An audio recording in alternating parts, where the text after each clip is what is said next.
Vous allez à le chef de l'État à Bisso. Maman est dans le marché, c'est pas dans mon thé. Il y a mon dit qui est dans Simana, Bazola, Narav, qui est au hôtel, mais la boussole de Gawana. Merci.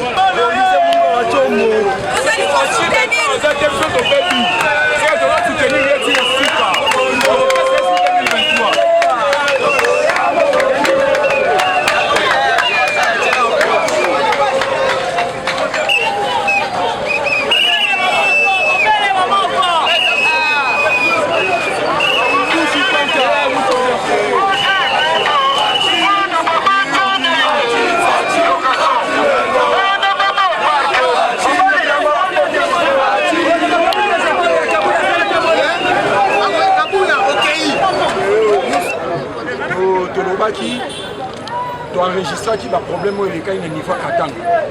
Yango tolobaki bande kona biso to kopesa ba mpeka torte. Mutu mususu ta mususu azana information te. Omoni yango marche lelo ezali na motivation moko to la kisa devant le monde entier que tribalisme eza mabe eza fléau il faut to bannir. Le gouvernement oyo 40% ya ba ministre y compris le premier ministre bazaba katangi yango tolobi boy soki mboka ezo marché te il faut to fanda toye bato solo la toye ba esika nini makambo ezo marché te pour que to bongisa mais ko tumba effigie à chef de l'état ko finga ko créer tribalisme eza eloko moko malamu te yango lelo tolobaki il faut to marcher. Parce que tu as remarqué que je salami na niveau kuna silence radio. Moko ta lobby, ils la première ministre, ils la directeur à cabinet, ils la ressortissant ba député bango tout, mututa lobby. Yango mwana mboka jekobe ya lobaki, tokoki jamais ko kanga monoko, tokoki jamais ko kanga monoko na face à makambo nyote zo le kamabe, yango to marché. Je pense que nos sacs chef de l'État déjà zo kitakuna na Lubumbashi. Alors kita juste pour makambuana pour na ko solo na bana katanga. Omoni chef na biso azamo konzite lokwa otomona kala kala. Soki likambo ezali il faut appuyer te. Ye a privilégier ga dialogue yango lobi ngamo kona kita na katanga na solo na bandeko na ngai. Parce que mutu mususu sala ga likambo mabe azande l'information te ayebi ndete ndenge nini mboke zotambo.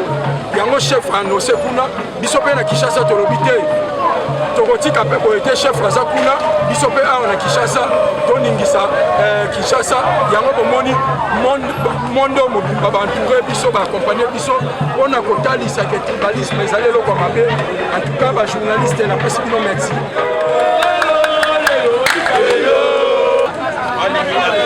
L'image de chef de l'État a eu des bisous. Les bisous doivent reposer dans les approches pacifiques. L'air bon banda, bisous de l'État. Oui, il y a des progrès à la moto. Là, David Tshisekedi, notre mari. Oh, nous sommes tous à saluer, à Zela, sur le candidat, total à ce que vous soyez.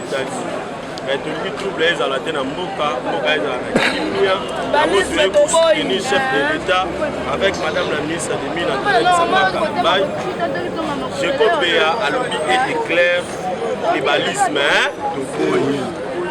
Toboyi, tu es des chefs de l'État, à Salamoussala, Naé, Namoté, Mobéma, encore. Voilà, l'ingé a le trouble. Nazokende na lombangu pona koyebisa bino ke marche ya lelo ezalaki pona ko soutenir kosamboka na biso et puis koboya tribalisme. Tozoboya tribalisme pona makambo ezala kati ya kolekana na Lubumbashi. Koboma bandeko na biso, kotumba bandeko na biso. Bozosala la constitution ya mboka na biso te. Bino nyonso bakatange, soi-disant bakatange. Lelo Sama Lokonda osala na chef de l'État. Dirka ba chef de l'État za katange. Batumbi réfugié ya mukozi ya mboka. Ata mutu moko atelemite po aloba. Ata voice ya pamba. Pona koyebisa biso ne fils keke. Baza ba infiltré bosali yango te. Fati ake 3 ans et demi na mandat na ye. Nano akokisi même mandat esilité bomoni akokite. mais lelo bino nyonso bozofongolaka minoko azokoka te. Kabila po to découvrir ke azokoka te ntango Kabila akokisi 10 ans. Kabila kokisi 10 ans, je me rappelle, Papa Tshisekedi, Tobandio bimisela ye carte rouge, et carte jaune, carte rouge. Ti Kabila yo kende. Mais bino, bozo sala musala, pour na aider le peuple congolais. Tobomaki FCC, cash. Toye na union sacrée. Est-ce que toye msek bino tang bozo kota na union sacrée, et ça pour na mabumu na bino te. Bozo kota union sacrée, pour na aider le peuple congolais. Kosala musala na vision mukoza mboka. Bosala musala na vision mukoza mboka te. Bosala musala na bino pona ba parti politique na bino pe ba konzi oyo basala ke bozala ba place bozali. Yango to lobi na bino boye. Lelo bomoni mwana mboka. Aza na kati ya kokamba vision fachi. Atelemi pona koloba to boyi tribalisme, to boyi bato nyonso bazo intimider peuple congolais. Constitution ya mboka na biso lobi boye.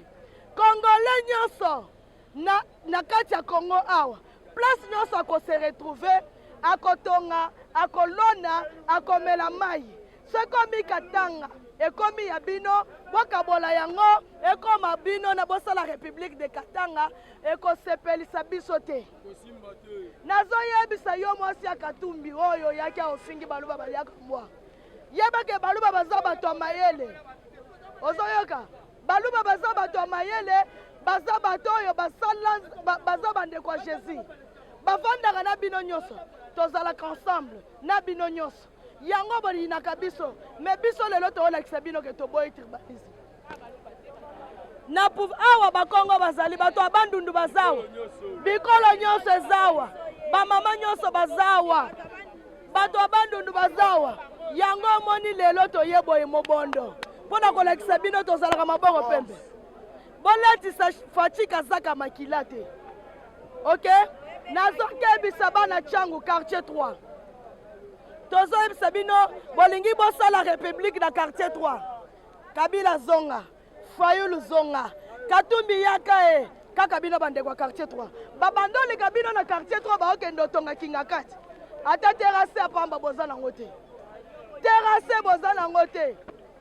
18 ya Kabila bomi biso afingi biso asali makambo malonga te na mboko oyo yango biso na Fachi Beton toko soutenir ye jusqu'au sacrifice suprême.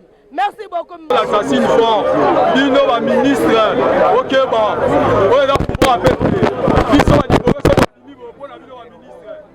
Et là on dit niveau ça les Biso pour la ok bon. La vision de conditions de finir kango, ils sont en charge. On va dire du progrès, tout le monde va dire que l'on dame, et on l'examine aussi fort. Donc ceux qui vont continuer pour reprendre les bins en charge. Tout le monde militaire, tout le monde continuer pour qu'on ait des missions en charge. Eux ont du progrès. Le biga bongo bino, la ministre a bonisa. Le bito a déjà bilo que bando kita. Ah c'est que le gâté. Merci. Journaliste naza awa pona monde dans la Tiboui. Eza esengo te contre tribalisme oyo bandi na biso bakatange bazo sala lelo mama député eloko ebanda na mutu moko okobomisa bato ebele makila nyonso ekosopana na miso na yo oyo na mbongo tout est vanité biso nyonso tokokufa moto akotika mboka oyo eza te moto akotiela mbongo libela aza te Fachi akolonga na pouvoir lelo moto mosusu akozonga. Vous comprenez?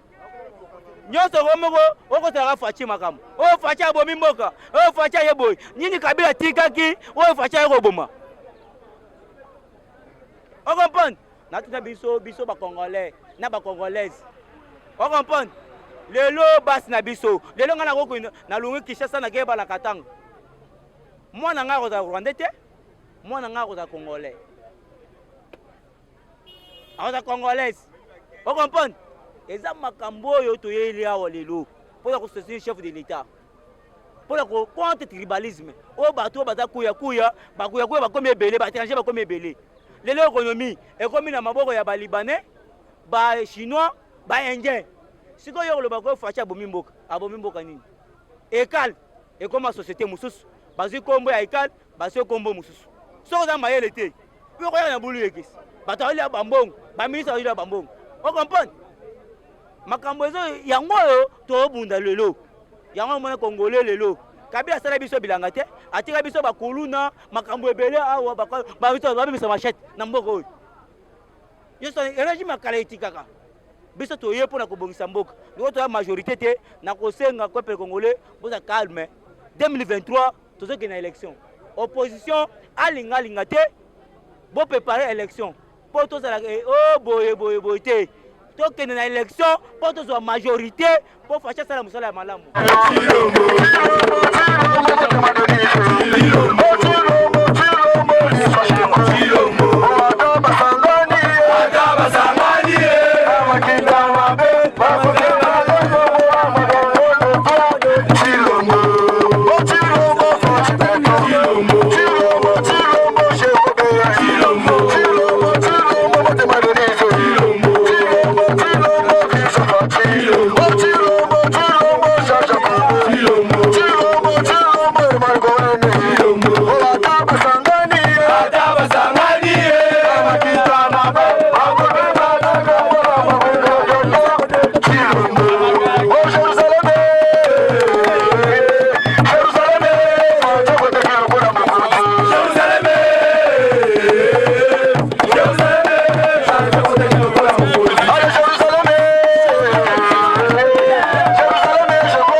À son Excellence, Monsieur le Président de la République, chef de l'État, à son Excellence, Monsieur le Président de la République, chef de l'État, avec l'expression de nos hommages le plus déférents aux honorables présidents du Sénat et de l'Assemblée nationale de la République démocratique du Congo, à Monsieur le Premier ministre, chef du gouvernement, conformément aux dispositions de la Constitution de la République démocratique du Congo, dont ses articles 16, 13, 26, 27 et 30 qui stipulent qu'aucun Congolais ne peut en matière d'éducation et d'accès aux fonctions publiques, ni à aucune éducation en matière faire l'objet d'une mesure discriminatoire à raison de sa religion, de son appartenance à une race, à une ethnie, à une tribu, d'une part, et d'autre part, la liberté de manifestation étant garantie, y compris le droit d'adresser individuellement ou collectivement une pétition à l'autorité politique. Et enfin, toute personne qui se trouve sur le territoire national a le droit d'y circuler librement et d'y fixer sa résidence, de la quitter et d'y revenir dans les conditions fixées par la loi. Se référant au texte précédent, nous, population congolaise, réunissant de toutes les tribus de la République démocratique du Congo, venions à travers ces mémos afin d'exprimer notre mécontentement à l'endroit de toutes les personnes impliquées de loin ou de près aux faits et gestes ayant occasionné la haine, la séparation et ou le rejet d'une tribu contre une autre pour des motifs machiavéliques, politiques et autres. En effet, face aux réalités patentes, nous, Congolais conscients et liés par le sentiment de vouloir vivre ensemble, légués par le Père fondateur, le martyr de l'unité de la nation congolaise, condamnons le silence que nous pouvons qualifier complice de la part de la classe politique congolaise, dont la plupart s'absentent de décrire les traitements inhumains, les rejets et les mépris dont sont victimes nos sœurs et frères qui sont acceptés d'aller vivre dans une autre province de la République. Eu égard à ce qui procède, ces pratiques séparatistes et tribales constituent une violation grave aux dispositions de la Constitution de la République, Raison pour laquelle nous sollicitons une implication à tous les niveaux des autorités étatiques afin que les commanditaires et instigateurs de ces actes subissent la rigueur de la loi dans l'optique de décourager à l'avenir de telles entreprises criminelles. Afin, nous, citoyens congolais réunis au sein de l'association Vision Fachi, profitons de cette manifestation patriotique et nationaliste pour condamner les actes du tribalisme et de la barbarie perpétrés par un groupe de gens sans éthique qui ont brûlé les banderoles et effigies portant l'image du président de la République dans un total silence de l'opinion tant nationale qu'internationale. Nous ne saurions terminer nos propos sans pour autant réitérer tout notre soutien à toutes les institutions de la République, de notre pays en général, spécifiquement le président de la République, son Excellence, M. Félix Tshisekedi Tshilombo, Fachi Béton. Affirmons que tout le peuple congolais est derrière lui et le Congo, notre cher beau pays, restera un et indivisible. Que vive la République démocratique du Congo, que vive le président de la République Félix Tshisekedi Tshilombo, que vive la Vision Fachi. Fait à Kinshasa le 18 avril 2022. Pour la Vision Fachi, Jeko Beya Tshilenge, président national. Je vous remercie. Il y a une vision pour le développement du Congo. Alors, il y a aligné le Congo et comment monene et comment pour redorer l'image de monde de Sengeli. Mais il y a beaucoup de côté Sengeli et à un soutien total, il y a des Congolais et des Congolais. Et on peut surtout Sangani à Simanaye pour nous soutenir le président Tshisekedi. Et aussi, on doit mettre en garde les Congo. Les politiciens nous sont en plein de vitesse, avec le conflit par la deuxième pour nous véhiculer et c'est là où le Congo est uni et indivisible. Pas mataba kita Congo oyo ekokabwanate.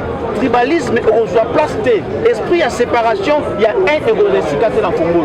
Il y a un autre l'accès en face, il y a monde biso Vision Fachi et le monde là mon président Jeko Beya pour soutenir le président de la République. Ça va nous sur la biso que non. Président Félix Tshisekedi, il y a un chef d'État, azo militaire pour la démocratie avec la force, donc toutes les forces. Vous allez derrière chef de l'État, force du Congo, Vision Fachi, tout le monde. Vous allez si ma chef de l'État, vous l'accès en face, il y a un monde de quoi on est capable de mobiliser pour la web, ça va que non. Biso de Fachi, 2023, Biso de Fachi, il sera encore réélu président. Et de mettre en garde à l'Union sur Congo, on est prêt, tout Kebisi Bango.